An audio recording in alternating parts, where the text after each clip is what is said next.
Greetings, everybody! Welcome once more to the Dracovin Empire. It is I, your host and guide here, Tantus Narvan Dracovin, your Lord Emperor, ready to educate you on the history of magic. Because yes, we're heading back in time again. 2013 awaits. We got some Magic the Gathering product and sets and things and cards to talk about from back then, so you can learn about something, learn what cards were around, all that kind of great stuff. It's the history of Magic the Gathering. We're heading back in time. Anyway, before we go through the time portal, which I've opened over here, don't mind, it's a little bit swirly. There might be some doom if you don't hold my hand and keep close. Stay close. I don't want you getting like lost in time and torn apart, stuff like that.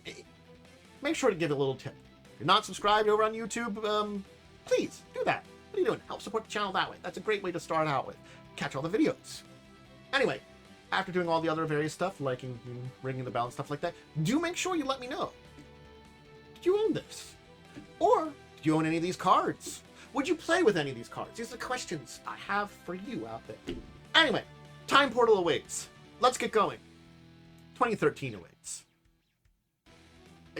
Just make sure I hold my hand. Whoosh. We arrived back safely. You didn't die. Congratulations. But stay close. We can't have you getting caught, assimilated into time, and all the kind of weird stuff that happens now. Let's learn about our product. Duel Decks, Sorin Vs Tibalt. Yes, it's March 15th, 2013, and the 11th product in the Duel Deck series was released now for 20 bucks. So we were getting two 60-card decks for 20 bucks? Man, what a value. And this, of course, was all about the duel between Sorin and Tibalt. This was the symbol. It's an overlap of Sorin's sword and Tibalt's dagger. The designers were Chris Miller and Kelly Diggs, who also developed this. And this was all about Innistrad. It was 120 cards with the two 60-card theme decks and expansion code of DDK. So yes, two theme decks, one around Sorin, one around Tibalt, and kind of flavored why we have a rivalry battle between the two of them in what's going on here in Innistrad. So we had a lot of cards with alternate art, and we can, of course, basically start in a second here. Yes, here's the product, as you can see it. Anyway, yes, two decks themed around these two, and basically the conflict that's going on between them on Innistrad, between kind of fundamental things. We'll talk about it when we talk a little bit about the kind of story of this, to kind of introduce the way. So there is reason behind this. It's not out of left field that these two are kind of in conflict. We'll put it that way. Hi, Sorin, Lord of Innistrad. So, Sorin, alternate art, and holographic foil. He ticks up from his 3 to put a +1, or for an extra +1 for 1/1 black vampire token with lifelink, down 2 to get an emblem with creatures you control get +1/+0. Yes, that means you get multiple emblems from him. And ticks down 6 to destroy target 3 creatures and or planeswalker, and return each card to the graveyard. Put the graveyard this way to the battlefield under your control. Sorin's pretty good. I like him. Tibalt, on the other hand, his alternate art's neat, but he sucks. Tibalt's always he's a pretty bad card. Just put it this way. I can see there's some play for him. He's not great. Anyway, he's 2 red, so he's very cheap. For 2, tick up 1, draw a card, discard a card at random. That's pretty bad. Tick down 4, he deals damage equal to the number of cards in target player's hand to that player. And tick down 6, steal all creatures until end of turn, gain control of all, and they gain haste. So he kind of has an insurrection ability. That's neat. You still have to get him to 6, which is drawing cards and discarding them at random, which sucks. I guess if you're using a black-red one with a graveyard deck where you want things in your graveyard, it doesn't matter, but yeah, not a fan. Him there. Anyway, there were 6 more cards that did have alternate art. Yay! Alternate art. One of these cards here we will talk about in another way, too, when we get to it, because it also is in the first time it's in the modern frame. We'll talk about more of those later, but Blightning! Hey, everybody's favorite Blightning from the Alara block, where it deals 3 damage and the target player's discards, cascading into Blightning, yeah. Of course, we had Browbeat with its new art here, where any player may have it deal 5 damage to them. If no one does, the target player draws 3 cards. Basically, yes. You target yourself. I draw 3 cards, or you take 5 damage. Death Grasp, which deals X damage to target creature or player, and you gain X life. Always a nice one. Mortify, destroying a creature or enchantment. Spectral Progression, which put 3 1/1 spirit creatures tokens with flying in the battlefield. Sorry, I did pause it. I was supposed to pause it there for a second. Death Grasp. Death Grasp, which we just saw. That one, Modern Frame.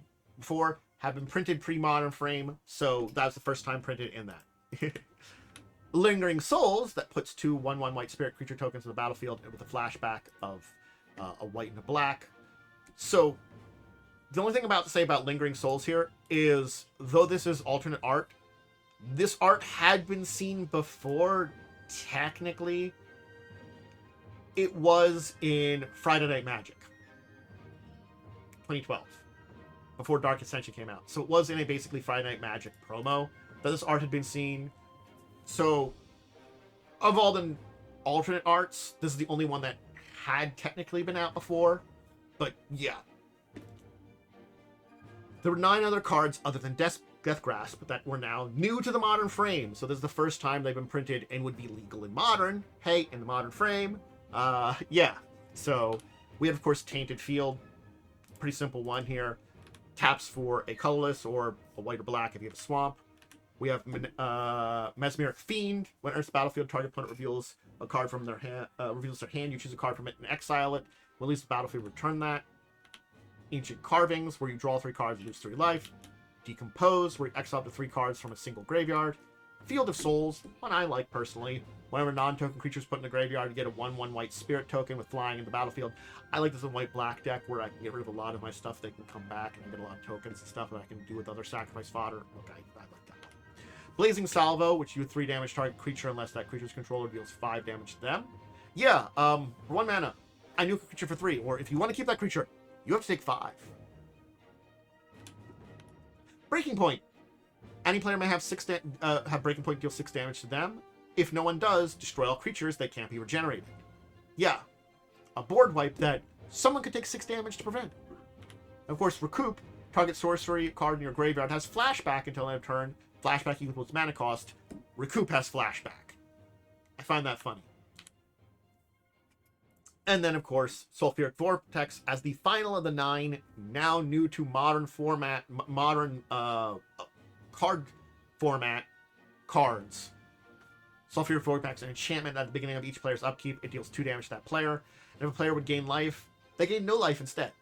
So that's an interesting one. It doesn't prevent the gaining of life. It just means if you would gain life, instead you gain none. That's a fair one. There was a token, technically an emblem too, but yes, you had the 1/1 white spirit tokens. Technically 2 of these in here. And learn to play guide, a strategy insert. A lot of normal stuff for these dual decks. Let's talk story a little bit here. So yeah, we have to kind of establish just a moment here. Sorin's a Markov. He's one of the oldest. He's basically a first generation vampire from Innistrad. He's basically seen that moderation's a good idea because the vampire families got out of the can, all the human population would disappear and there would be nothing for them to prey on. Hey, so be moderate. The other vampire families not liking him for that. So he's off in the plains, you know, being like kind of pissed off about that. Left Avassian in to protect the people, to also discourage his own people from basically doing too bad to the human population. That's kind of where we are. Tibalt, he's a human mage, loves pain magic. Ignites his planeswalker spark, but also at the same time merges his own soul with that of one of the devils of Innistrad. So now he's there, but he loves inflicting pain and torment. And now with the planeswalker spark, everybody can enjoy it, especially a lot of the people of Innistrad. He's now more powerful than ever. So Sorin's like, "Hey, what the hell are you doing, kid?" And Tibalt's like, "Woo! Pain magic, torment and suffering." You can see where this is coming to a conflict between the two of them. All right. There's a few more cards we're going to talk about before we end today. We're going to talk about a few cards from the, of course, Sorin and Tibalt deck. I'm just going to talk about the other rares each of these decks, because I got to be honest, there are some decent cards, but we've talked about most of the really great cards anyway. So let's talk about the rest of the rares. So in the Sorin deck, We, of course, still had Sorin as a rare. Butcher of Malakir is another one. This one, flying whenever it or another creature control dies, each opponent sacrifices a creature. This is the creature version of Grave Pact. I love Grave Pact. That would also be a great place to enhance this deck. Of course, Twilight Drover is another one of them. When a creature token leaves the battlefield, token, you put a +1/+1 counter on Twilight Drover. And then you can pay mana, remove a +1/+1 counter to get 2 tokens. So yes, it's a token engine. Every time a token you control dies, it gets a counter. You remove one of those counters, you get 2 token creatures. You've doubled your token creatures. Or this thing gets big. And again, with a black-white deck, you have a graveyard engine, probably. The other ones, of course, were Field of Soul, Agent Card, and Deathgrasp, which we've talked about from that deck. Tibalt's deck. Tibalt, of course, had Tibalt. We talked about him. But also had Hellrider here. The 3/3 haste that whenever a creature you control attacks, Hellrider deals 1 damage to defending player. So yes, if you create a whole bunch of creatures, you have a lot of tokens, you attack with a lot, you do a lot of damage to defending player before they even block. We, of course, also have Lavaborn Muse here at the beginning of each opponent's upkeep. If that player has 2 or fewer cards in their hand, Lavaborn Muse does 3 damage to him or her. Basically back in the old days of Black Vice, Rack, those two. I think it's Rack is technically the low card one.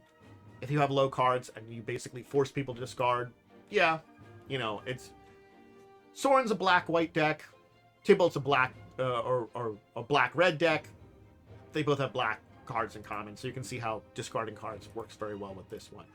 We, of course, had Breaking Point, and then this one, Devil's Play, which does X damage to target... Oh, sorry.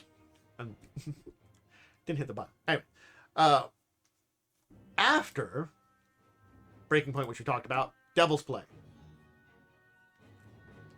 Deals X damage to target creature or player with a flashback cost. So, again, okay. Not great.